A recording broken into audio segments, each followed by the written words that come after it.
Great. All right. I hope there's a place in your canoe for some questions. We have about 15 minutes or so. Stick up your number if you have a question at your table.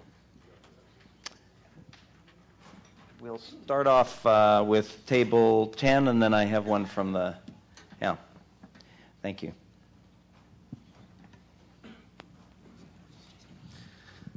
I'm David Lane, the Environment Director for the Fishermen's Union in BC, the UFAWU.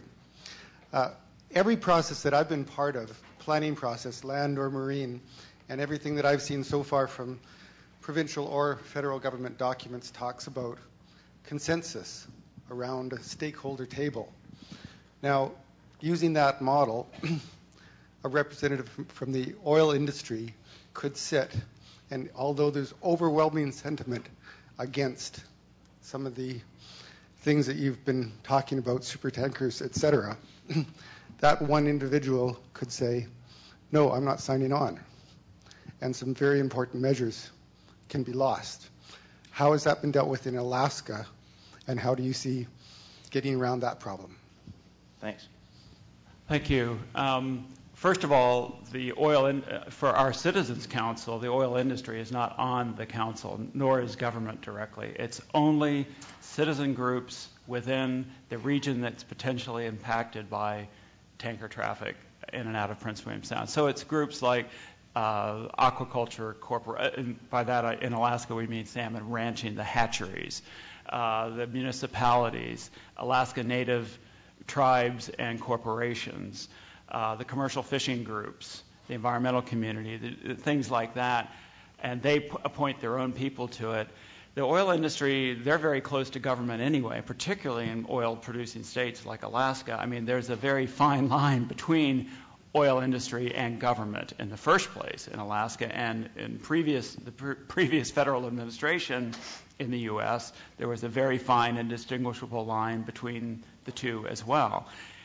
Industry, the oil companies obviously have their objective in this, and it cannot be allowed to subvert or block the objectives that we, the people, decide. I mean, the people of the north coast of British Columbia, it's their home, and they get to decide, in my view, the future for their region. So, if the tar sands are to be developed further and they need to get oil to market, the easiest thing is just to keep it in a pipe. Putting this kind of, boats, you're with the Fishermen's Union, people make mistakes all the time, and boats fail.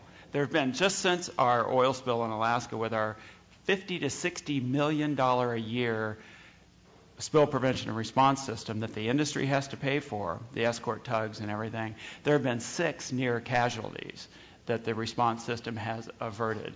So things can happen. They're called low probability, high consequence events, and any planning process has to somehow anticipate those and judge and mitigate those to the extent possible. The easiest thing to do is keep the tankers out of your waters in the first place. Okay, I want to make sure we get as many questions in as we can. There's a question from Erica in Prince Rupert to Rick Steiner.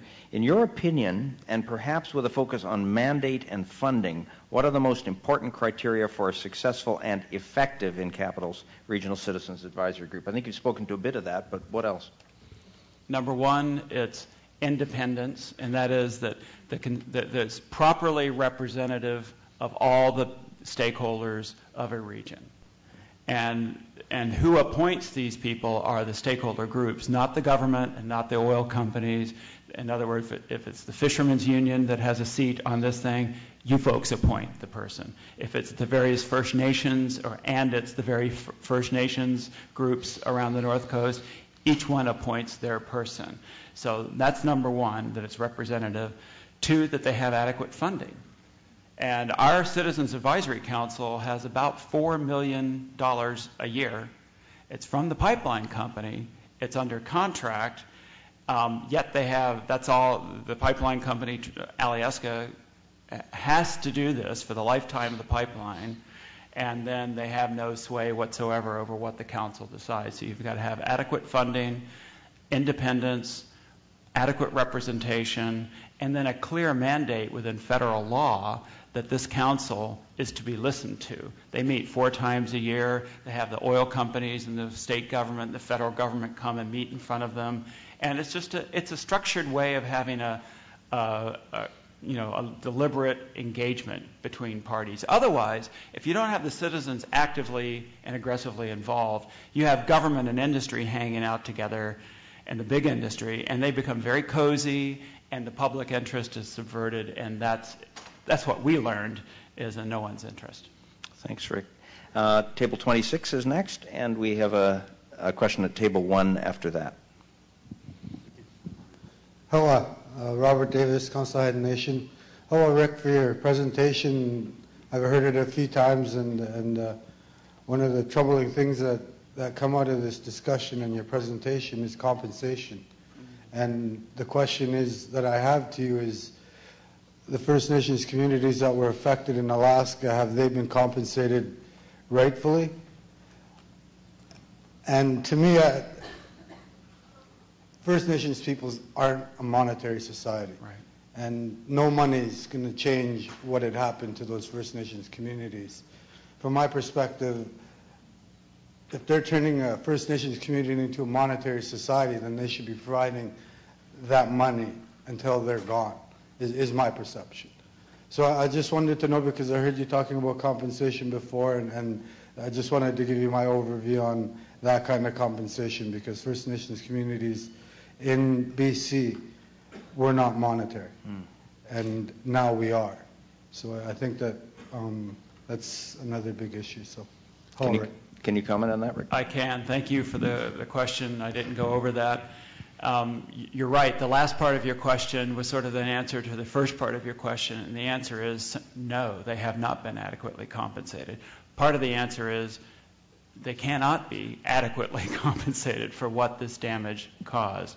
But the other part, because there is money is used these days, because there is a monetary value to all of this, they could have been and should have been monetarily compensated. There was a punitive damage verdict in the District Court of Alaska in 1993 of $5 billion against Exxon. Exxon poured tens of millions of dollars into appealing that for the subsequent 10, 15 years, and they finally got that reduced just last summer in the U.S. Supreme Court from $5 billion to $500 million. This is for 30,000 plaintiffs, commercial fishermen and Alaska Natives primarily. 8,000 of those have passed away in the time that this thing was being appealed. And now the verdict was cut by tenfold. And so the question is that enough to truly punish and deter Exxon's reckless behavior, or to compensate the people whose lives they turned upside down? And of course, that's a rhetorical question, because the answer is no. And so people now are thinking back, well, what was that decision to build this pipeline into Prince William Sound in the first place, by the way?